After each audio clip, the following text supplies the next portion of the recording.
Hey everybody, it's Lewis Porter Jr. As you can tell, I'm back to work on this incredibly bright and sunny day in South Florida, which I guess is an improvement because the other day was raining, so any day that's improved, we get some sunshine, I'm always happy with. It is June the 1st, it's a Wednesday, so it's closer to hump day, which I like even more because there's nothing better than a short week.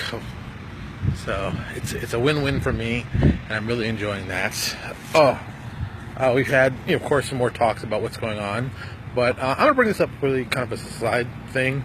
There's a website called Go Make Me a Sandwich. The woman who writes has done several blogs about how women are treated in the industry and stuff like that. And she just recently put up a post this morning that really kind of made me just go, I was just kind of disgusted and the cheap shotedness of it all. It was just kind of amazing that she wrote what she wrote, and I personally I don't like her for what she said stuff about me, and some of it was true, no doubt, and stuff I reflected on about on my own blog.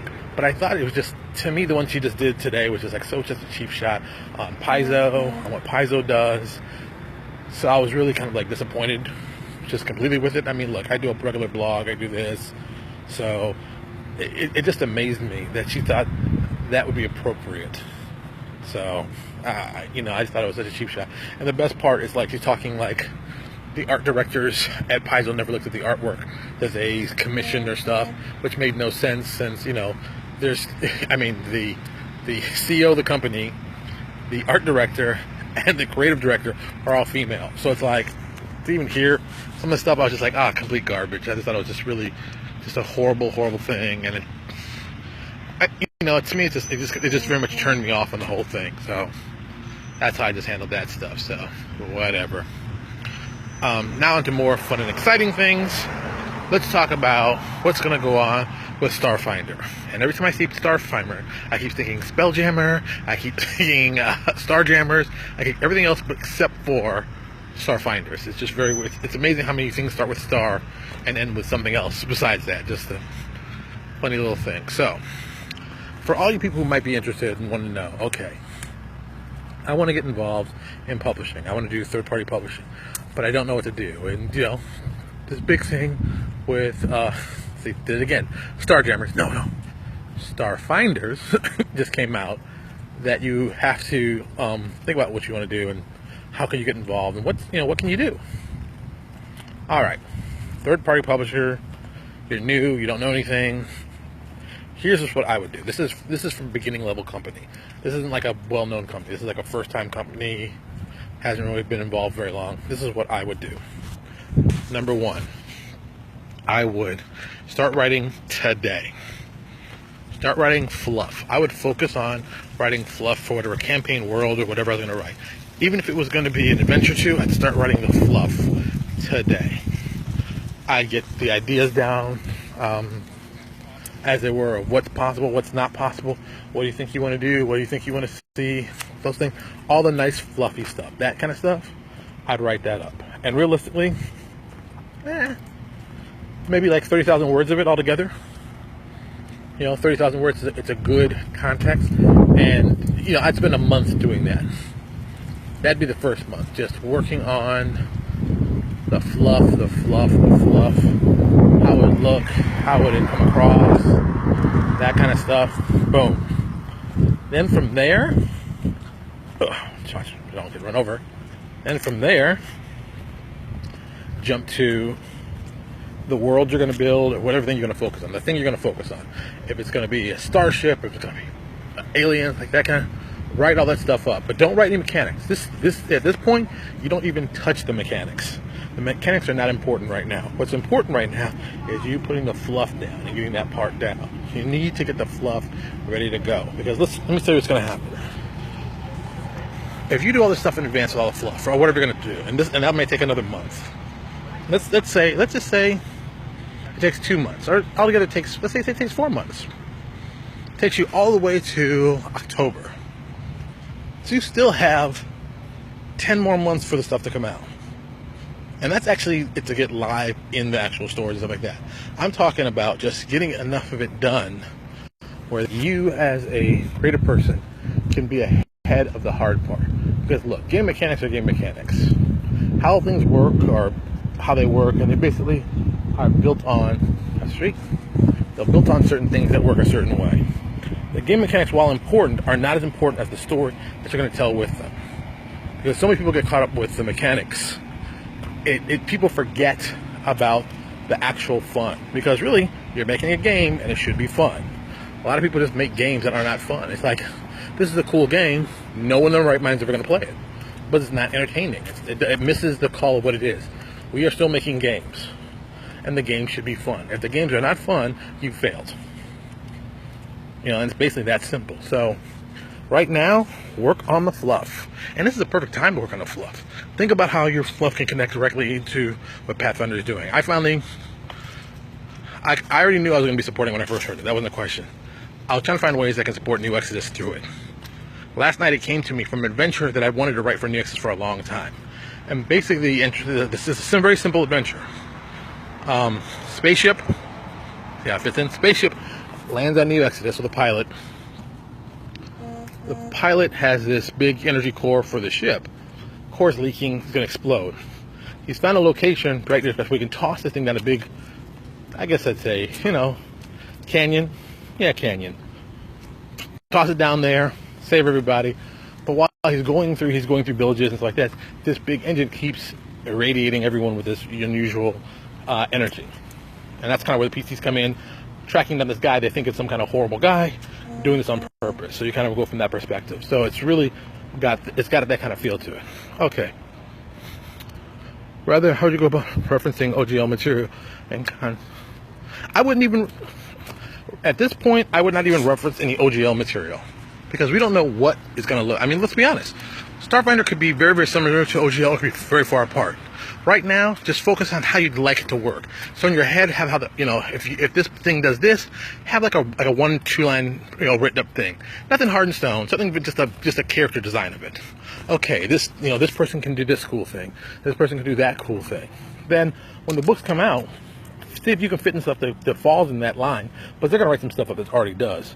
And if it doesn't, you make up the new feat.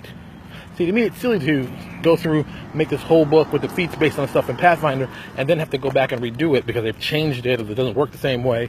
Because some people are going to get tied up into that. Don't do that. Don't do that. That's going to cost you a lot of wear and tear and time, and you're going to be like, oh, I wish I wouldn't have done this the first time. Because let's be honest, you also have to get the artwork. See, now is the time you should be thinking about the artwork. Anybody doing it now should be like, okay, this is going to be released in, 14 months? You have 14 months to decide what kind of artwork you're going to need for your thing. If you go by the old school thing, 1 full page for every 4 to 5 pages, well, you're going to find a way to pay for that. If you're going to do that, okay, let's take a look at this. You've got 14 months. Let's say you're going to do, we'll be really cool. We're going to do a half a page of art we'll do 2 every month, but that'll cost you $200. $200 for 2 half pages of art, full color, $200. That's not insane. If you follow what I'm saying, by the end of this thing, you have 28 pieces of art. If you're really good, you'll use that artwork sparingly and also inventively. You'll do an image where maybe you have 3 people in there. Those 3 characters you have in the image, they should be your iconics. If you're going to be doing a campaign setting, make iconics. I can't say enough about this. Make iconics because they help sell the adventures, sell the look, sell the feel, and then people can go, oh, that's so and so. And then when you write your fiction, all connected. They're already familiar with the character. They like the character. Here's some cool fiction about them. Boom, it's all connected. Remember, do the fluffy stuff first. The crunchy mechanics are pretty easy once the fluffy stuff's done. A good diesel punk idea. Yes, I'd love to see a good diesel punk idea. I think it'd be awesome, because I don't think a lot of people have seen that. I think it's not been done and could be done right. And visually, oh man, visually it'd be awesome. I think you can do some really, really cool stuff with that. I think even the idea I did a couple years ago, the whole Pirates of the Bronze Sky could be a spin-off of that. Pirates of the Diesel Sky, whatever. But I'm just saying, that kind of thing. So I just think you got to get that kind of stuff together. There's so much time now, and if people are smart, and I mean really smart, just sit down and start writing. You write the fluff up. You do like, suppose like this. Suppose you do something simple. Say you say, I'm going to stick to doing 5,000 words each month. It isn't a lot. 5,000 words each month. Take 30 days. 160 words per day. 166 words. So 175 words per day. You sit down for an hour, you can write 135 words. Boom. Easy. You do that every day. 5,000. Let's just say since it's 14 months. Let's say you do it for just 10 months. That's 50,000 words you got there. 50,000 words and still 4 months to develop out the crunch. You get the fluff ready, you're good to go. You're like beyond good to go. You are like set, able, and ahead of the game. 50,000 words, for anybody who's kind of curious who doesn't know, you figure out for each 1,000 words is about a page and a half of actual layout page. So, what is it? 50,000 words is 175. Oh, I got a secret call. Okay. As some people know, I mentioned it yesterday. I guess I mentioned it since it's live and some people can see this. I have requested from Paizo to be on the list. You know, I can't tell you what's happened. I just can't. Yeah, I'd like to, but I just can't tell you. I'm just gonna keep it like that for now. Yeah, if something comes up or something changes, I will definitely, if I'm able to, I will let people know. But at this current moment, I cannot answer that question. Just leaving it like that. Say people writing me as I'm doing this. So, where was I? Oh yeah. So yeah, 50,000 words. 50,000 words, 75 pages. That's a legitimate document.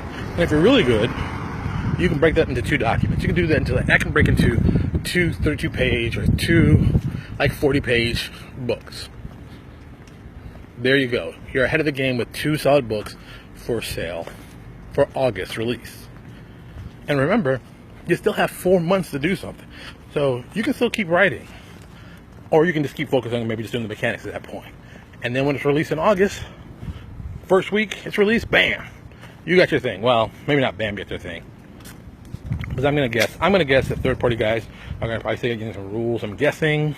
This is all guesstimate. None of this has been proven. None of this is proved. I'm just guessing here. I'm guessing we're going to get the rules probably by January-ish, February-ish. So you could possibly have your stuff written and ready for release for Gen Con. You know, so there you got 2 big items. You got 1 item to release at Gen Con. Bam. 2 more weeks later, you got another item. Bam. You're good to go. Because the first, I mean, look, let me just put it bluntly. The first guys who get to the market are the guys who are going to control the market. You know, this is just very much a tactic of speed. First guys in the market get the biggest impression. They get to be seen.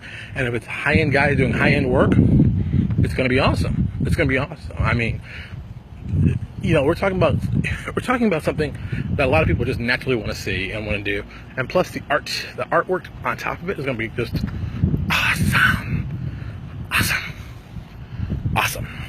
I cannot wait. I tell you, I cannot wait. And like, you know, for New Exodus, we have some stuff planned. We basically have set it up to, you know, for Starfinder really. Okay, this isn't a big deal. So we have the Nexus Gateway and New Exodus. That's obviously our portals that travel all around the universe. The interdimensional travel, interplanetary travel. You use these gateways, and most settings have something like that. So I was always like, okay, let's just call it that. Flashback to the adventure I was telling you about. Well, the guy with the big engine that's failing, they need to get rid of, he's gonna toss it down this big, I guess say cavern. There just happens to be a portal for a Nexus Gateway there that no one knows about. Engine explodes, causes the gateway to explode, and all of a sudden it forms, wait for it boys and girls, but it's straight out of science fiction, you know what I mean, a temporal rift. You'll find out later the pilot's actually from the future. This whole ship's kind of experimental, and that's how we tie in ourselves to Starfinder. So you're going to start the first part of the adventure, this is going to be going on. And the second part of the adventure, on the other hand, will be this. So that's how we're going to connect them. So you start it as one type of characters. Here's the portal to get into the new world, boom. And then you get to test out the world that way and how it interacts. And if you're really good about it, you can shut the portal down. So people are trapped on the other side. So they get some, okay, firstly they'll play with their characters that are Pathfinder base. They'll see the changes they need to make. Then, once they played enough, they'll drop those characters and get new characters to play with. Bada bing, bada boom.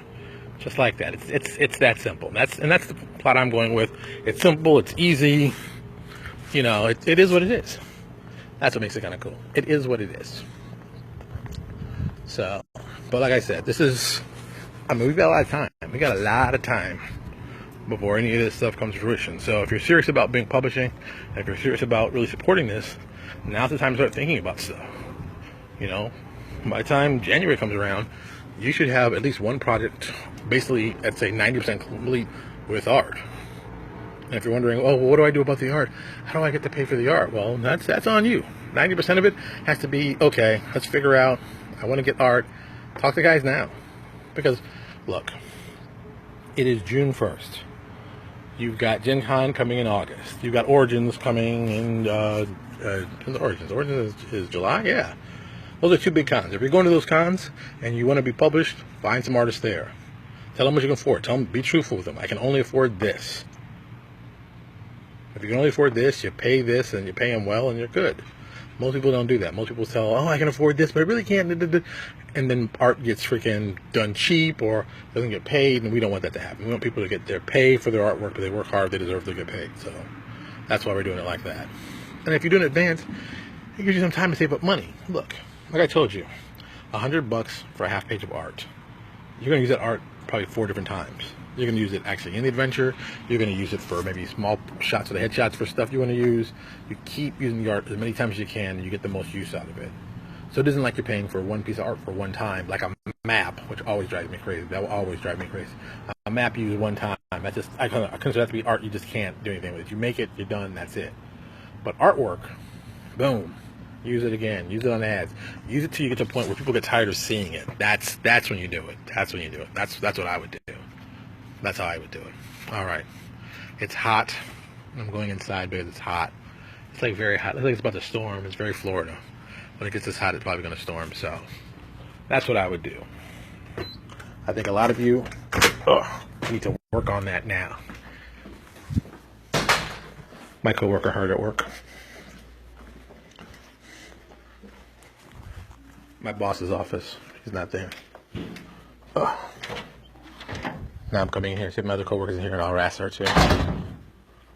Oh, she's on the phone. Okay. You know what? If I and she's talking all loud.